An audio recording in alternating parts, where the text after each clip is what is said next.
Olá. É, Essa semana, mais uma vez, a gente teve dois episódios bem violentos com adolescentes, em que adolescentes foram protagonistas e adolescentes foram vítimas. E, e eu queria, de novo, mais uma vez, falar sobre esse assunto, falar sobre a questão de saúde mental dos adolescentes e a questão das doenças mentais dos adolescentes. Faz pouco tempo, no começo do ano, eu escrevi um texto intitulado Adolescentes estão machucados e adolescentes estão se machucando. E eu vou repetir essa frase aqui, porque talvez a gente não tenha entendido e talvez a gente não tenha se dado conta que a questão está muito mais com a gente, nós, pais, adultos, educadores, responsáveis legais, sociedade, do que com eles. Os adolescentes, eles refletem e eles, de alguma maneira, reagem muito mais fortemente aos contextos e às complexidades da sociedade do que uma criança. Por quê? Porque o adolescente já está inserido na sociedade de uma forma muito mais autônoma e responsiva do que a criança. A criança tem uma proteção, né? Ela ocupa os espaços da cidade, mas ela está protegida pelo adulto. Essa criança, quando cresce e entra na pré-adolescência e na própria adolescência, ela, de certa maneira, é abandonada pela sociedade e pelos pais, que entendem que aquele ser humano já é capaz de se responsabilizar por um número maior de ações, por um número maior de coisas e acontecimentos. E ele realmente é, mas ele não é totalmente capaz, né? E aqui talvez seja o primeiro erro que a gente pratica como sociedade, que é não enxergar e não continuar esse trabalho de aldeia, né? A gente tem aquela coisa, é preciso de uma aldeia para criar uma criança, e a gente abandona isso quando eles atingem a idade da adolescência. Então talvez esse seja o nosso primeiro erro, né? Por que eu tô falando isso? Porque essa semana a gente teve dois episódios em que adolescentes sofreram violências. Num deles é um episódio, é um suicídio, né? A gente teve um garoto de 14 anos que se suicidou, é, aluno de uma escola particular. E num segundo episódio a gente tem um aluno negro que sofreu racismo num grupo de WhatsApp formado por adolescentes. São todos de uma mesma escola, também uma escola particular, e esses alunos formaram o grupo pós resultados das eleições, segundo turno, e começaram com, enfim, xingamentos e palavrões e, enfim, que caminhou para um episódio de racismo contra este aluno. Então, o que a gente tem aqui? A gente tem duas situações onde adolescentes sofrem violências e adolescentes praticam violências. Então, eu volto àquela frase: adolescentes estão machucados e adolescentes estão se machucando. Da onde que vem tudo isso, né? Por que essa violência toda? Por que essa, essa violência toda, né? E ontem uma amiga comentou comigo que quando ela era adolescente, ela nunca presenciou, nunca soube de um episódio ou de algum adolescente que tenha se suicidado. E eu falei para ela que, infelizmente, isso não era um fenômeno contemporâneo, né? Isso não é dos nossos tempos. É, eu tive três amigos, durante a minha adolescência e a minha juventude, eu passei por três suicídios, né? Então, isso não é um fenômeno contemporâneo. Talvez seja a primeira coisa que a gente tem que entender. É, Aumentou durante a pandemia? A gente tem a pandemia como um estopim? Tem. A gente tem a pandemia como um gatilho, né? Como um provocador muito forte, muito potente do aumento dos índices dessas doenças mentais dos adolescentes. A gente tem o reflexo das eleições? Sim, a gente tem o reflexo das eleições.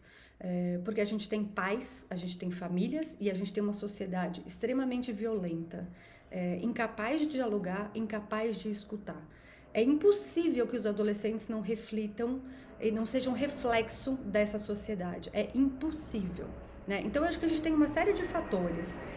O que é importante entender é assim, primeiro, não é um fenômeno contemporâneo, é um fenômeno dessa época, deste século? Sim, mas é um fenômeno da humanidade, do ser humano, né? O ser humano é violento, tem Tem um vídeo no YouTube do Karnal, do Leandro Carnal, muito bom, que ele fala dessa violência humana, né? Porque a gente costuma dizer que nem animal faz isso, animal realmente não faz isso, né? Mas a gente esquece que o ser humano é violento, né? Então, acho que a primeira coisa, assim, assistir esse vídeo dele é bem interessante, porque ele explica, né, na linha da humanidade sobre essa violência, para a gente entender um pouco mais de onde que vem essa agressividade toda.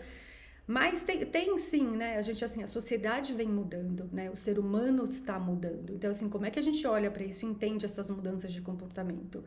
É fato que sim, temos dados, temos índices indicando que doenças mentais em adolescentes têm aumentado.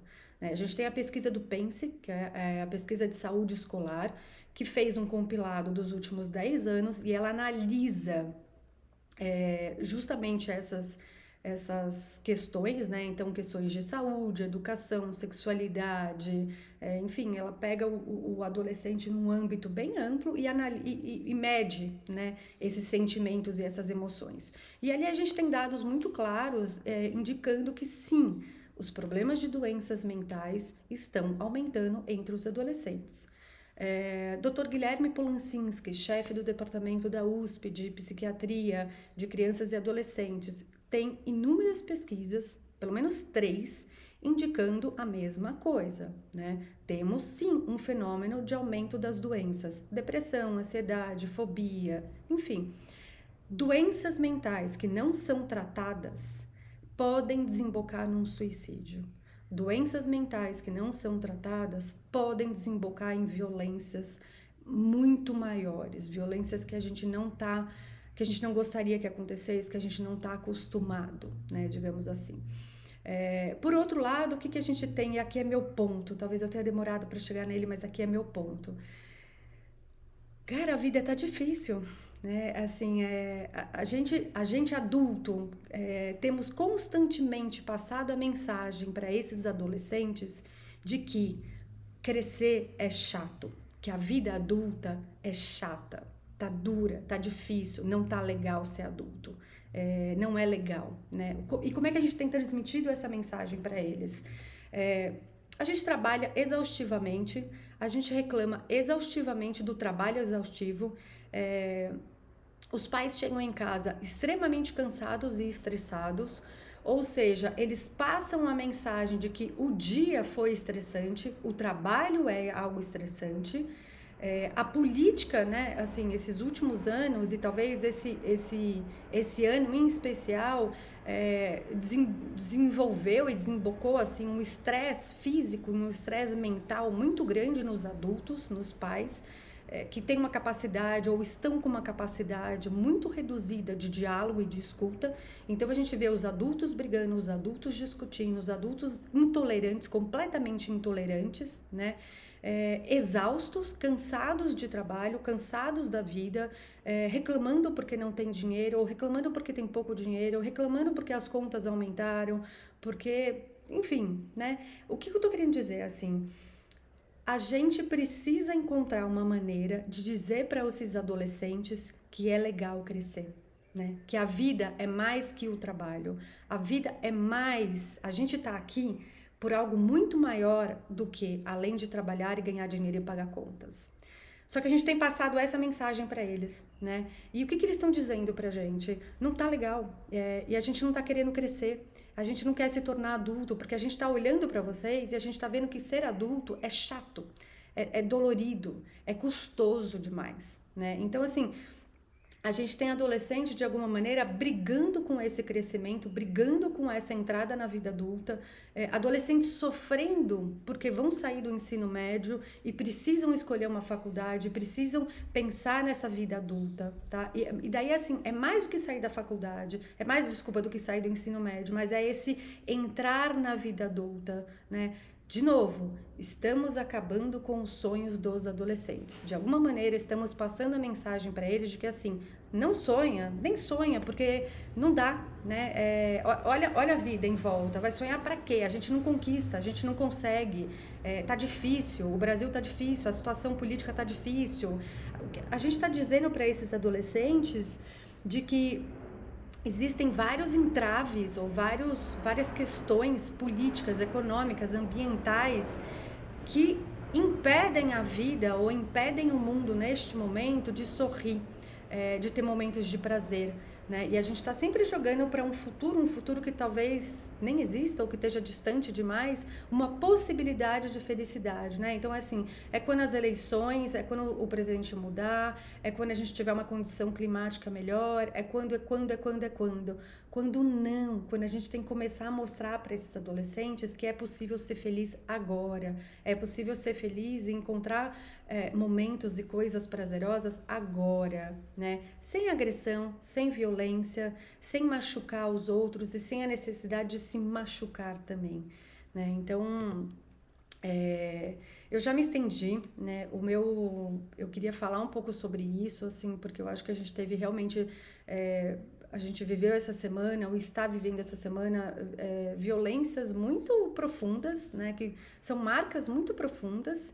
E a gente tem que parar para pensar, mas a gente tem que parar para pensar como sociedade, como adultos responsáveis pelas violências que esses adolescentes têm praticados com os outros e com eles mesmos. Não adianta querer que só a escola trabalhe isso dentro da sala de aula, trabalhe isso dentro dos grupos. É preciso que os pais trabalhem isso dentro de casa, trabalhem isso nos grupos, nas famílias e nos círculos de amigos. É isso.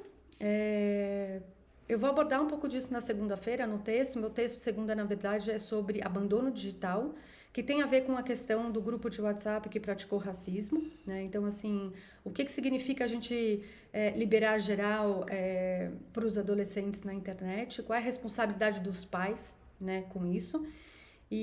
Mas é isso. Eu queria deixar esse vídeo aqui para a gente refletir um pouco e pensar qual é a nossa responsabilidade diante de tanta violência praticada e sofrida por adolescentes.